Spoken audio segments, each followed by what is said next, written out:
Bom dia, amada Igreja Cristã em Campo Grande, irmãos, irmãs, amigos que nos visitam nesta manhã, alunos da Escola Bíblica Dominical.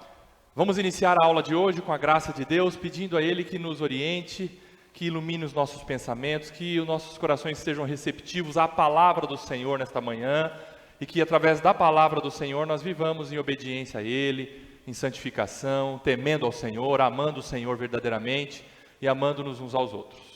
Oremos então para iniciar a aula de hoje.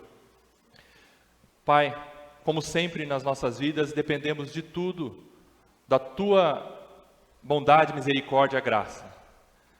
Senhor, nos conduza no estudo desta manhã, para que o Teu Espírito Santo, através do ensino baseado na Tua palavra, gere vida em nossas vidas, vida espiritual, vida em santidade, vida em temor, vida que agrade ao Teu coração. Que vivamos na liberdade que temos em Cristo Jesus, dependentes da Tua graça, dependentes do Teu agir soberano, poderoso, do Teu Espírito Santo em nós. Capacita-nos a isso, Senhor. E eu te peço, Pai, que o Senhor nos guarde aqui neste local, proteja-nos de todo o mal, Senhor, no nome de Jesus. Amém. Amém. A aula de hoje é um caminhar com pouquíssimos passos para terminar a segunda parte. Nós vimos numa sequência de duas ou três dezenas de perguntas e respostas, nós vimos os 10 mandamentos. Acompanhamos do 1º ao 10º. O catecismo nos conduziu a estudarmos os 10 mandamentos. Hoje nós vamos estudar a pergunta de número 82, e aí vocês vão ver. Vai faltar 83 e a 84 para nós finalizarmos a segunda parte. Cristo, redenção, graça e lei. Se Deus permitir, na próxima EBD, nós concluiremos essa grande segunda parte para então, se for o ano que vem, se assim o Senhor também nos permitir, iniciaremos a terceira e última parte, caminhando para o fim do breve catecismo de Westminster. E aí, louvado seja Deus por isso, né? Hoje a pergunta de número 82 é muito interessante e importante para nós, filhos de Deus, crentes em Cristo Jesus, que desejam ter uma vida séria com Deus. Nós vimos os 10 mandamentos, ok? Você viu como aplicá-los na sua vida espiritual, na sua vida, na sua vivência diante de Deus e diante dos homens, os 10 mandamentos. Aí nós chegamos no 82 e falamos, então tá bom, vamos cumprir os 10 mandamentos, ok? Ok. Pergunta de número 82. Será alguém capaz de guardar perfeitamente os mandamentos de Deus? E aí, ao estudar essa pergunta, o meu balão foi estourado.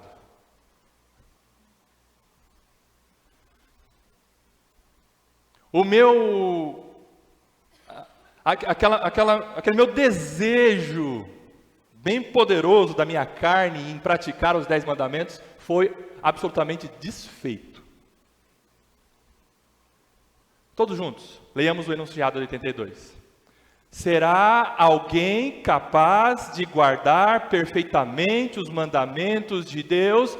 Sem ler a resposta, diga uma palavra só respondendo, sem ler a resposta.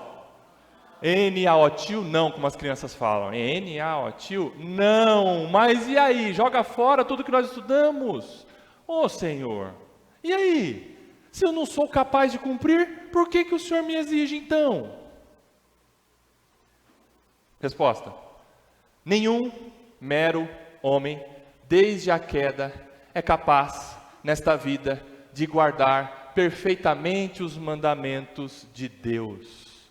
Ao contrário, diariamente quebra por pensamentos, palavras e obras. Furou seu balão também? Não sou eu que estou dizendo, tá? Teólogos, homens de Deus, estudiosos da palavra de Deus, compilaram o breve catecismo de Westminster e concluíram, após um estudo sistemático, após se debruçarem sobre os 10 mandamentos, eles chegaram no fim dos 10 mandamentos, na pergunta 82, no resumo do catecismo de Westminster, resumindo, na 82 eles falaram, ninguém consegue. Nenhum mero homem é capaz de cumprir nesta vida perfeitamente os mandamentos de Deus. Ao contrário, não é também uma situação de eu não consigo, mas pelo menos não sou contra. Pelo menos não ajo contra. Pelo contrário, eu não consigo, e aí, além de não conseguir obedecer perfeitamente, eu quebro. Eu não faço aquilo que o mandamento manda para mim. Por quê? Nós vamos ver por quê. Não consigo. Referências bibliográficas, ou referências bíblicas, desculpa. Romanos 2, o apóstolo Paulo, ele inicia a carta aos Romanos mostrando exatamente isso. Romanos capítulo 2, versículo 12. Quem achou, por favor, uma aluna, uma irmã, leia Romanos 2, 12. Bem alto e forte.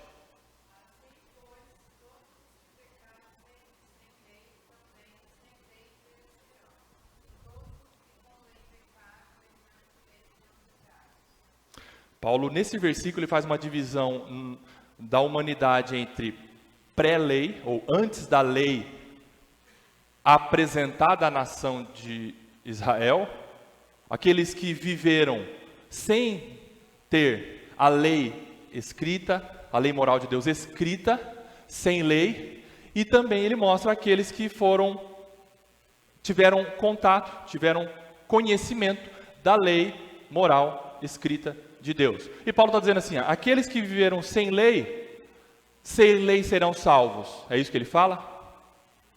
O que ele fala? Aqueles que viveram sem a lei apresentada, sem a lei moral de Deus anunciada, viveram sem lei perecerão. Por quê? Nós já vimos isso no breve catecismo. Vamos lá. Por quê? Que mesmo não tendo a lei anunciada da parte de Deus para esclarecer mais a consciência do ser humano, por que ainda assim, esses sem lei perecerão? Porque Deus gravou a lei moral no coração do homem. E eu repito a pergunta, por quê? Porque o homem foi feito à imagem e semelhança de Deus. Por quê? Porque dentro do coração do homem, ele sabe, ainda que minimamente, o que é certo e o que é errado. Deus imprimiu no coração do ser humano, antes da lei, desde Adão, o que é certo e o que é errado. Mesmo sem lei, a lei anunciada, perecerão. Por que perecerão? Porque não conseguem obedecer à lei moral de Deus impressa em seus corações. Não conseguem por si mesmos. Com lei serão julgados, é o restante do versículo. A lei foi apresentada. E aí eles, olhando a lei, não conseguindo cumprir os mandamentos, serão condenados. Só para quem é lá de trás? Não, isso é para você e para mim também. E aí? O que a gente faz? Romanos 3, Paulo continua. Paulo, ele inicia a escrita da carta aos Romanos, mostrando a total depravação do homem. Depois ele vai progredindo no seu ensino, mostrando a perfeita e absoluta salvação, justificação, redenção por meio de Jesus Cristo. E do capítulo 12 em diante ele fala, então já que vocês foram salvos dessa forma, vivam dessa forma. Vem a parte como nós nascemos em Cristo, como nós somos justificados em Cristo, como fomos salvos em Cristo, e a partir da salvação, no versículo 12 ele fala, vivam dessa forma, porque vocês foram salvos dessa forma. Entendeu? Essa é a divisão do livro da carta aos Romanos, grosso modo. Capítulo 3, versículo 9 até o 12. O que o apóstolo Paulo escreveu? Vai.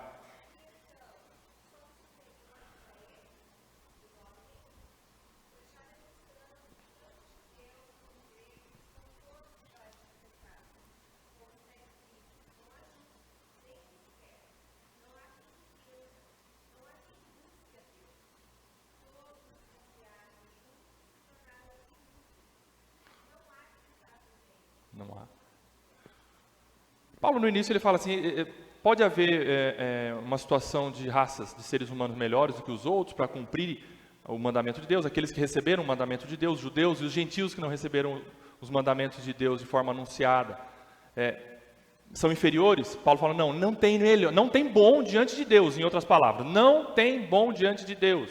Paulo fala, todos pecaram e carecem da graça de Deus. Não há, aí ele reproduz um salmo, não há um justo sequer, não há quem entenda, não há quem busque a Deus, não há um justo sequer.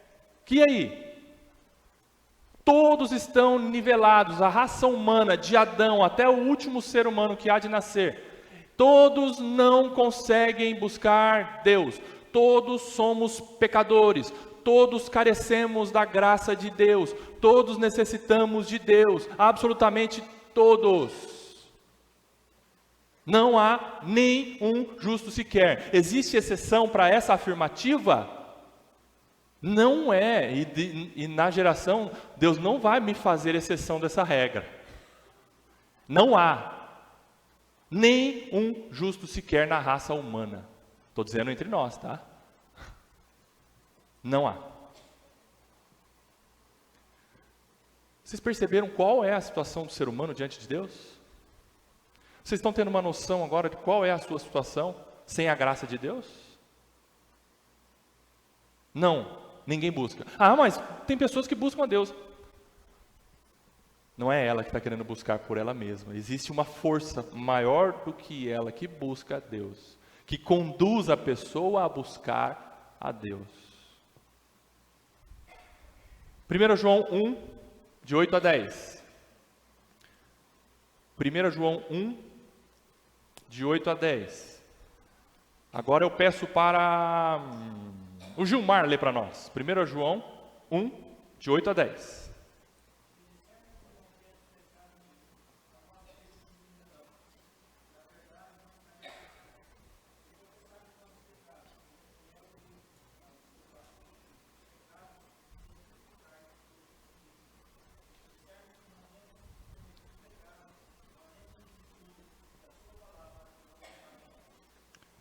João está dizendo assim, ó. Quem que mostra para você e para mim que nós somos pecadores e que nós temos faltas, pecados, transgressões diante de Deus? Quem que mostra? O Espírito Santo, o próprio Deus. Deus mesmo faz isso. Porque antes disso ele fala, Deus é luz. Ele é luz. E não há nele treva nenhuma. Deus é luz.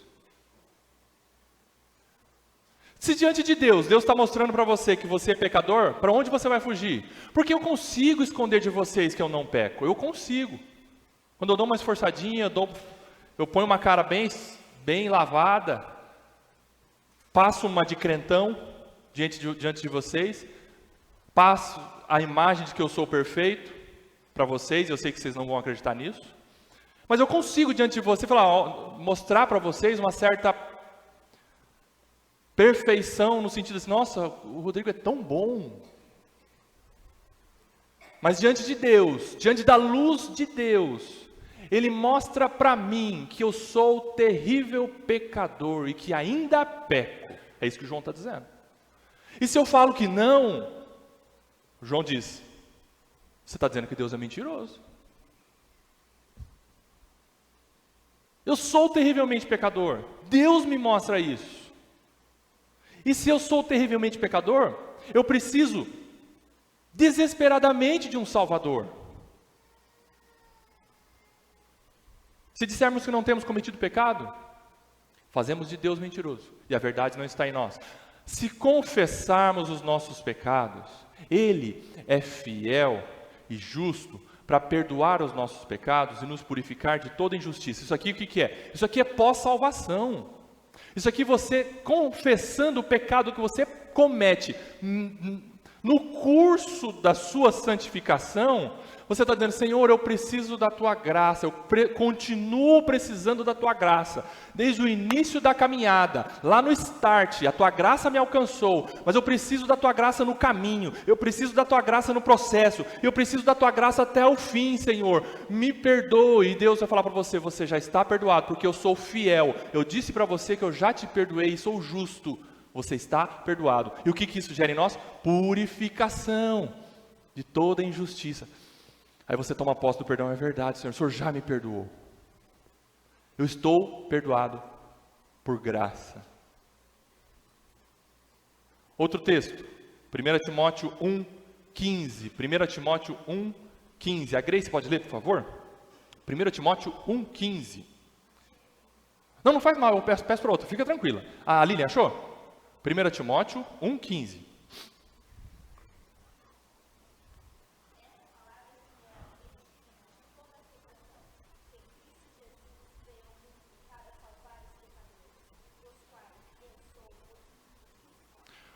Ok, quem que disse isso? Quem que escreveu isso?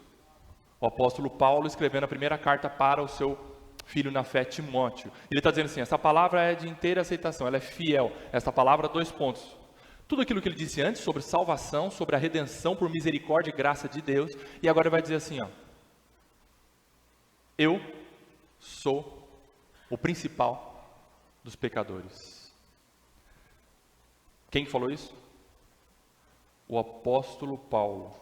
O apóstolo Paulo que em outro momento ele falava assim, eu poderia usar das qualidades que eu tenho diante da lei, diante do povo judeu. Por exemplo, quanto à lei, eu sou fariseu dos fariseus. O que é fariseu? Cumpridor da lei. Fariseu significa separado, aquele que se destacava por cumprir a lei. Mas ele fala, não tem como eu usar disso, porque isso não vale nada para Deus, para a salvação da minha alma. Quanto ao zelo, eu me empenhava demais. Mas ele chega agora para Timóteo, final da sua vida. A primeira carta para Timóteo foi escrita em 62, 64 depois de Cristo. Aí a segunda carta foi escrita em 64, 68 depois de Cristo. E aí, no final da vida do apóstolo Paulo, a gente pensa assim, no início, tudo bem, ele escreveu aos Romanos, uma das primeiras cartas, primeiro foi Gálatas, depois veio Tessalonicenses, chegou a Romanos, naquele fervor, o apóstolo Paulo falando, todos são pecadores, não há um justo sequer, ninguém busca Deus, no começo ele tinha isso, mas chegando no final, agora, no final da caminhada, eu fui me aperfeiçoando, fui melhorando diante de Deus, eu estou ficando bem melhor, e no final agora eu sou um dos melhores cristãos. Gente, no final da vida de Paulo, ele teve mais consciência ainda de que ele é terrível pecador, o principal dos pecadores. Parece um paradoxo, Ele cresceu na caminhada com Deus, ele cresceu na santificação, mas lá no final da vida, ele teve mais consciência e certeza e convicção da sua podridão de alma, e da maravilhosa graça de Deus que alcançou a vida dele. Quanto mais nós reconhecermos a nossa doença, eu repito aqui, já disse isso várias vezes, mais nós vamos valorizar o remédio. Eu sou muito mal, mas o Senhor me alcançou. A graça de Deus veio até mim e transformou a minha vida. É aquela mulher que falou, Jesus explicando a parábola. A mulher, quando ela foi mais perdoada, ela reconheceu, na parábola não, uma situação fática, ela reconheceu demais a necessidade dela, do Salvador. Por ela ter reconhecido, ela foi mais perdoada. Agora, quando nós achamos que nós não somos tudo isso de pecador, a graça de Deus ela é diminuída nas nossas vidas. Por que nós estamos estudando isso? Pós vermos a importância dos 10 mandamentos para a nossa caminhada. Por quê? Porque de repente a gente pode pegar os 10 mandamentos e falar como o povo hebreu falou assim, ó, 10 mandamentos, está aqui, a lei de Deus está aqui, ok, deixa comigo. Tudo o que o Senhor disser, nós faremos. Mas na verdade, essa não deve ser a nossa fala. Quando o povo de Deus recebeu a lei moral de Deus, ele devia falar assim, ó, Senhor, seu mandamento, eu não consigo praticar. Se não for o Senhor na minha vida, eu não consigo. Quebra o orgulho do nosso coração. Após nós vermos toda a regra de Deus, a lei de Deus, Ele se revelando a nós, as exigências de Deus, e se nós não cumprirmos, nós somos condenados. Nós chegamos diante de Deus e falamos, Senhor, eu preciso do Senhor, porque sem a Tua graça eu não consigo. Esse é o caminho que o catecismo está nos fazendo trilhar agora. Chegar no fim dos 10 mandamentos e não tirar aquela capa de tamparã, super crente, agora vamos. Todo mundo fazendo a sua parte. Agora, responsabilidade humana, né? Vai lá, viva, tente, vai. Não. Ainda que nós tenhamos a nossa responsabilidade, mas a nossa responsabilidade está absolutamente dependente da graça de Deus.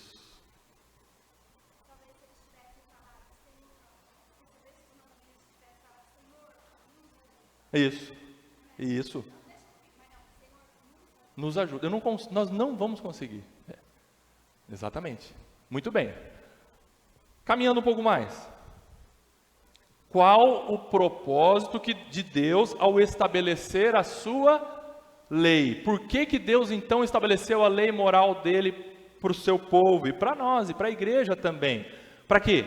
Para mostrar ao ser humano que ele está perdido em si mesmo e que não tem razão, direito ou exigências diante de Deus. Em outras palavras, diga para mim o que essa afirmativa ensinou você. Vai.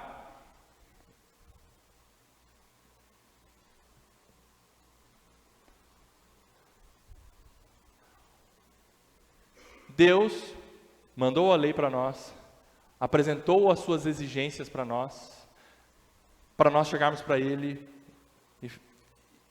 e dizermos assim, Senhor, me capacite a cumprir. Porque se eu, hipoteticamente, cumprisse todos os mandamentos, o que eu poderia falar? Senhor, eu te exijo, eu fiz a minha parte. Eu tenho direito. Agora, isso, consegui. O apóstolo Paulo fala na carta aos Gálatas, quem cumpre toda a lei, pode ser salvo. É uma hipótese. Paulo joga isso para os Gálatas, que estavam tentando se justificar pelas exigências da lei, é a prática, a obediência, não eu faço, eu consigo, pode deixar comigo. Paulo fala assim, ok, quem cumpre toda a lei, pode ser justificado, pode ser salvo, mas depois ele fala, não tem como, não é pela lei. É pela graça. Porque pela lei, ninguém consegue. A lei foi dada não para justificar e salvar, porque no ser humano não há capacidade e habilidade suficientes para cumprir a lei, mas para mostrar ao homem que ele precisa desesperadamente de um Salvador. A lei foi dada para nós olharmos para todo aquele compêndio de exigências da parte de Deus, que se nós não cumprirmos, nós não cumpríssemos, nós seríamos condenados. Olhamos para tudo isso e falamos, Senhor, me ajuda, a Tua graça é suficiente para mim, que o Teu Espírito Santo me capacite, que o Teu Espírito Santo me habilite para praticar tudo isso, porque por mim mesmo, terrível pecador, eu não consigo. Irmãos, quando nós nos deparamos com os princípios de Deus, com os mandamentos de Deus, com as ordenanças de Deus, nós precisamos ter esse coração humilde diante de Deus. Senhor, eu não consigo por mim mesmo. Sabe o que isso gera numa consequência? Reconhecendo que eu não consigo diante de Deus, que eu preciso da graça de Deus, eu vou usar de misericórdia com aquele que erra. Porque eu sei que eu também erro, eu não consigo se for a graça de Deus, então eu oro a Deus pelo meu irmão, Senhor, capacite o meu irmão a também cumprir os seus mandamentos, porque ele também é pecador como eu. Use de misericórdia com o meu irmão assim como o Senhor está usando comigo. Eu quero ser um auxiliador do meu irmão, para nós dois juntos, pecadores, nos estimularmos mutuamente a obedecer a Deus, mas não um cobrando do outro. Porque quando a gente estabelece regras, quando a gente estabelece patamares entre nós, sabe o que acontece? A gente começa a falar, eu consigo, você não consegue, eu consigo, você não consegue. A gente estabelece ranking dentro da igreja, de santidade. A gente começa a julgar o outro, para mim foi fácil obedecer, para mim, na minha realidade, foi fácil criar minhas filhas. Por que o outro não consegue? Eu me esforcei, eu orei com elas, fiz culto familiar, fiz isso, fiz aquilo, blá, blá, blá, blá. Mas o outro não conseguiu. Não está conseguindo, porque não está acabado. Não está conseguindo. Mas, Senhor, se está dando certo hoje para mim, é a Tua graça, Senhor, não é por mim. E se a Tua graça, Senhor, ajuda o meu irmão a também crescer na graça, ajuda o meu irmão também a se aperfeiçoar na santidade. Senhor, ajuda o meu irmão, eu quero também ser um auxiliador com ele, conduzir o meu irmão a nós buscarmos o Senhor. Não estabelecermos patamares ou nós colocarmos uma regra entre nós, porque se nós estabelecemos regra entre nós, tem hora que a gente não consegue alcançar. A gente escorrega. Às vezes eu chegava em casa, né, e as coisas tudo, chinelo fora do lugar, não sei o quê. E eu chegava, poxa, por que deixou ali fora do lugar? Por que a toalha está ali? Por que não fez isso? Por que não fez aquilo? Aí teve uma vez que a Rainha falou assim, mas tudo bem, você chegou? Por que você não guarda? Vai guardar então. Você parece que só exige, estabelecendo essas coisas. Faz também. Às vezes você cobra demais, mas faz de menos. Eu falei, puxa, como eu sou um excelente cobrador. E na igreja também é assim. Nós às vezes somos excelentes cobradores. O irmão não está fazendo isso. O irmão não, poxa, o irmão olha lá, não ora. O irmão não lê a Bíblia. Calma, cuida da sua vida. Ora ao Senhor pelo irmão. A misericórdia triunfa sobre o juízo. Vamos nos ajudar mutuamente a crescermos juntos. Eu não estou dizendo para nós vivermos aqui faz cada um o que quer. Não é isso.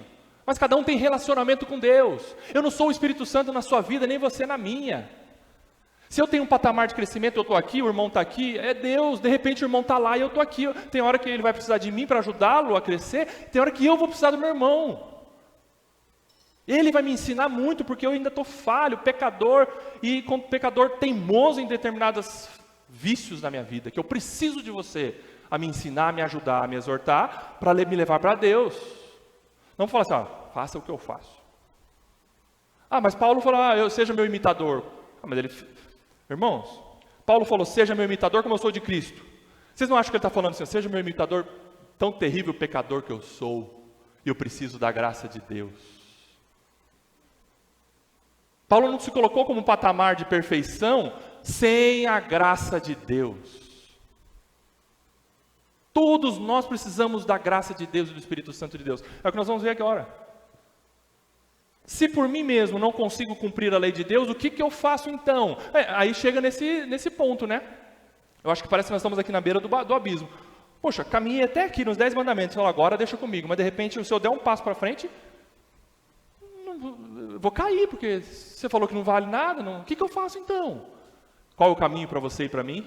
Desde o início, na nossa conversão, até o final, no nosso último suspiro, pela fé, crer em Jesus Cristo, pois somente em Cristo, através do que Ele fez por nós, por graça, temos perdão de tudo aquilo que nós não conseguimos cumprir com respeito à lei.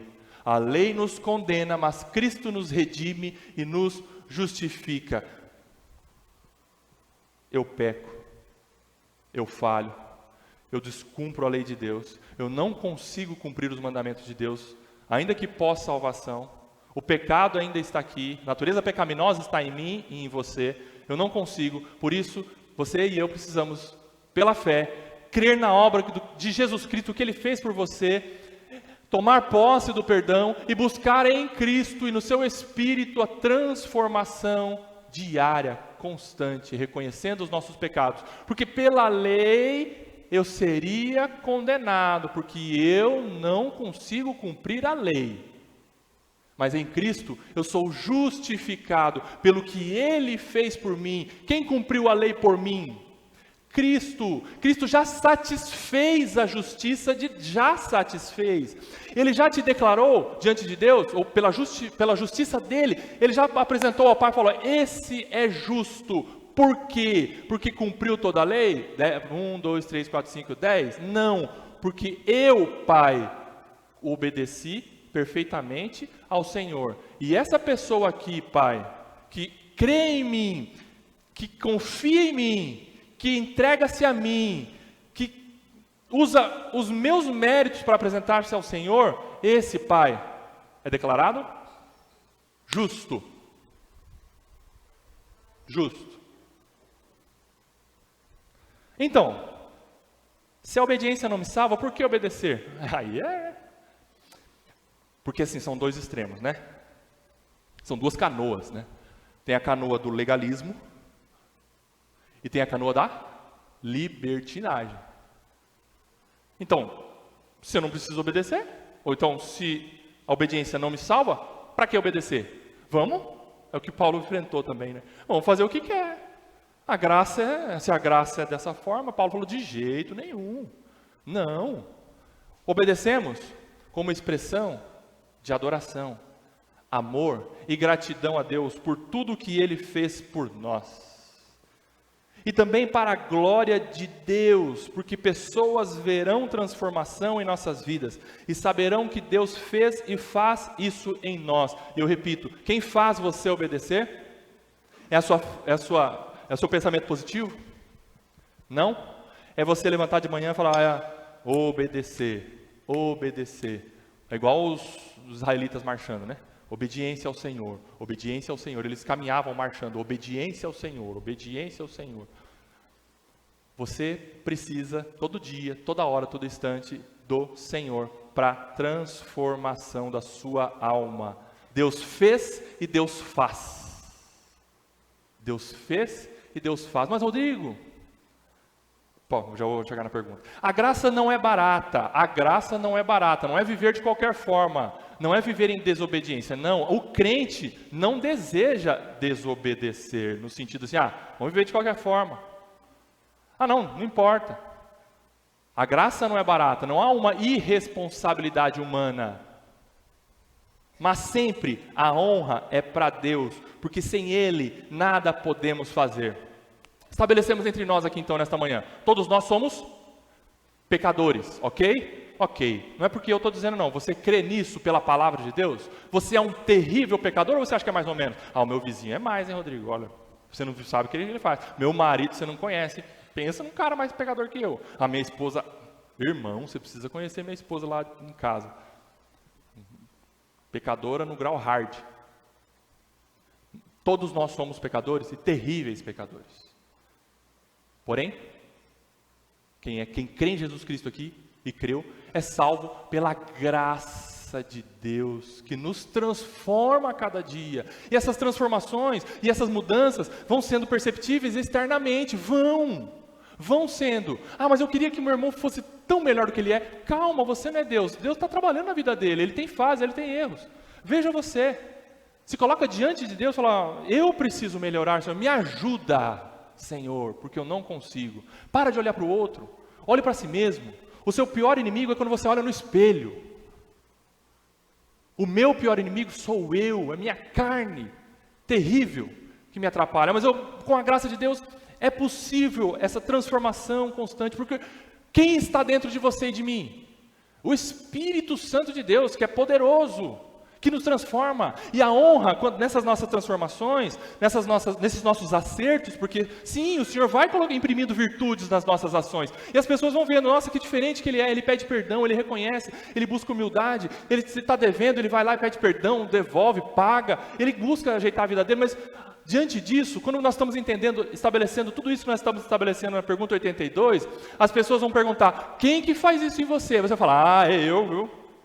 Olha, levanto de madrugada, suo, trabalho para a obra de Deus na minha vida. Não, você vai falar assim, A graça de Deus faz. É Deus, meu amigo, que faz isso em mim. Por mim mesmo eu não consigo. Você tem que dar essa resposta, meu irmão, minha irmã, porque isso é bíblico.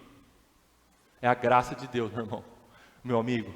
No trabalho, a pessoa vai perguntar, você tem virtudes. O que é de diferente em você? Você vai falar, é Deus. É Deus que muda o meu coração. É Deus que me transforma. Se não fosse Deus na minha vida, meu amigo, eu seria terrível. Terrível. É porque nós duvidamos do nosso potencial pecaminoso, sabia? A gente pensa, nossa, ó, o cara lá estuprou uma menina de 4 anos. Que terrível. Que horrível. Não deixa de ser horrível, tá? Sim, é grotesco, terrível. É uma das, sei lá, pessoas que merecem castigos severos. Mas nós temos potencial de fazer coisas como essas. E piores. Quando nós reconhecemos a gravidade da nossa doença, nós valorizamos o remédio da graça de Deus em nós. E nós vamos parar de cobrar o outro.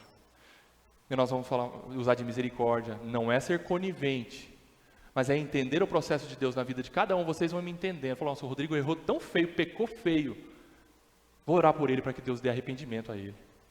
Para ele buscar o Senhor, para ele se santificar, para ele voltar para Deus. Vou orar por ele, vou lá conversar com ele. Rodrigo, poxa, busca o Senhor, se arrependa, volta para Deus. Nós vamos estabelecendo patamares de misericórdia e colocando a graça de Deus acima de tudo, porque a graça de Deus está sobre tudo. Martinho Lutero escreveu a canção Castelo Forte, e em uma parte ele escreveu assim, ó, a nossa força faz alguma coisa, a nossa força nada faz.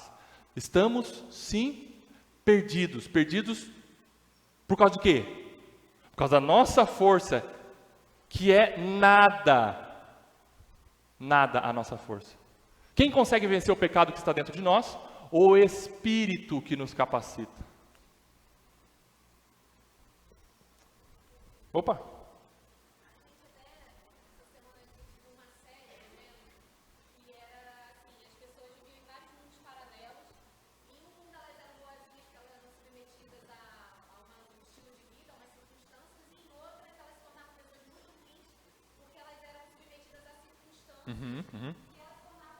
Mas era a mesma pessoa. E aí a gente ficou discutindo como isso, até isso pode ser misericórdia de Deus, porque às vezes a gente tem um potencial dentro de nós para ser muito ruim. Mas Deus nos poupa, às vezes, nos levando a circunstâncias em que a gente não tem como demonstrar muito esse potencial. Então, seria mais ou menos Isso. Né? Porque às vezes a gente acha que a gente é bom, não, eu sou bom, eu fiz por merecer. Mas Deus, você não está vendo se Deus te poupou para você não mostrar o seu coração como ele. Isso. O potencial do seu pecado, né? Amém, amém, é verdade. É verdade. Deus vai nos cercando de proteções para nós não cometermos atrocidades pecaminosas, né? Com certeza, com certeza. Por isso que aquelas pessoas que são moralmente corretas neste mundo, mas não creem em Jesus Cristo, são tão duras que elas falam, para que eu preciso de Cristo? Eu faço tudo certo, pago minhas contas, levanto cedo, meus filhos estão formados, minha conta bancária está abastada. Para que Cristo? Moralmente correto. Diante de Deus, terrível pecador que vai para o inferno se não crer em Jesus Cristo. Salmo 130, versículo 3 e 4. Diante dessa pergunta, 82. Vamos ler todos juntos? Se observares, Senhor, iniquidades, quem, Senhor, subsistirá? Para um pouquinho. Nós estamos diante do Deus que é santo, santo, santo. Hoje você está. Você esteve ontem, amanhã você vai estar, no último dia da sua vida você vai estar, no dia do julgamento final você vai estar, na eternidade você vai estar diante de um Deus que é santo, santo, santo e que odeia o pecado e também odeia o pecador que não se arrepende, como aborreceu-se de Esaú, como odiou a Esaú, como nós já estudamos sobre o ódio de Deus com relação aos ímpios. Ok, você tem iniquidade? Aluno? Aluna? Tem? Rodrigo, hoje de manhã eu estou limpo. Ontem eu tinha, hoje eu não estou. Ok. É porque você tem buscado de Deus um processo de santificação, mas ainda assim nós não amamos a Deus como nós deveríamos, nós temos maus pensamentos, tem hora que vem um sentimento de inveja, um desejo de vingança, e aí isso é iniquidade. Isso é iniquidade. Senhor, quem vai subsistir, ou seja, quem que vai permanecer de pé com iniquidade diante do Senhor? A resposta, alunos? Ninguém. Ninguém. Não é por esforço, não é por pensamento positivo, não deixa comigo, Deus, que eu cumpro agora os 10 mandamentos, não. Se você peca numa vírgula, você já é devedor de toda a lei. É isso que Paulo ensina. Versículo 4. Contigo, porém, está o perdão, para que te temam. Tira o peso da culpa das suas costas quando você está diante de Deus, quebrado, de joelho, reconhecendo, Senhor, eu sou terrível pecador, me perdoa. Aí Deus fala para você, você está perdoado. Vai e não peque mais. Viva uma vida de obediência ao Senhor. Mas essa obediência ao Senhor é uma vida de dependência dEle. Gente, quando a gente, após salvação, a responsabilidade humana não é uma responsabilidade independente de Deus. Porque muitas vezes a gente pensa, né? Ah, não, tem a soberania de Deus e a responsabilidade humana, como se fossem duas coisas independentes. A responsabilidade humana é autônoma agora, eu vou. Deus me deu corda, agora Ele me deu uma nova vida, deixa comigo, vou obedecer. Não, pós-salvação, somos carentes da graça de Deus, preciso de Deus mais do que nunca, hoje. Perdão de Deus, temor a Ele.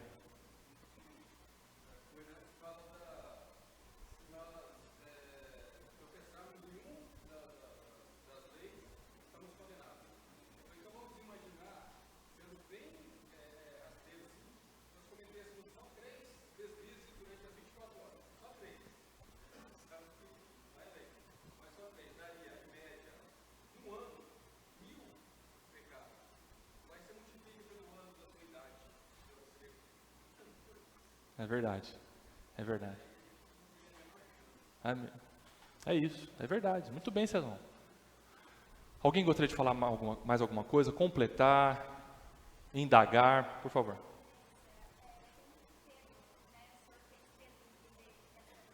É verdade. Uhum.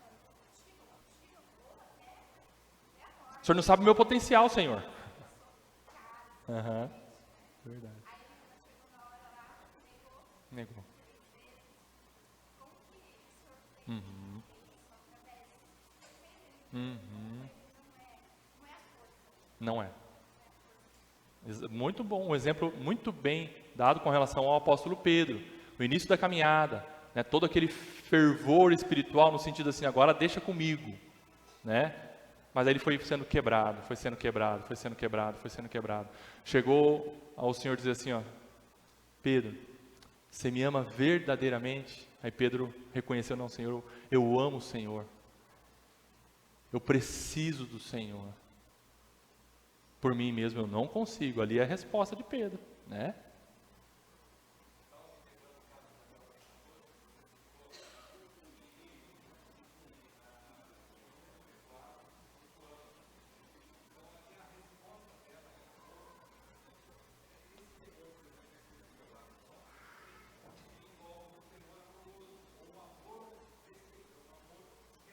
Uhum. Uhum.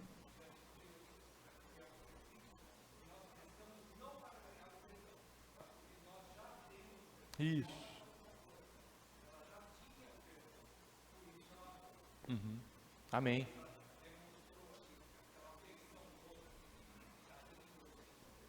Amém.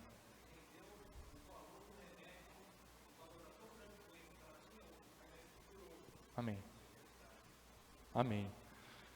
Encerro a aula de hoje então dizendo para você, dizendo para minha alma, nós carecemos, precisamos, somos dependentes inteiramente do Espírito Santo de Deus na nossa caminhada Não, Rodrigo, não confie nas suas próprias pernas, no seu próprio entendimento, na sua própria força. O homem é desesperadamente corrupto. Eu sou desesperadamente corrupto em mim mesmo. Se não for a graça de Deus na minha vida, eu estou perdido. Saia daqui com essa convicção: Senhor, eu preciso da tua graça até o fim.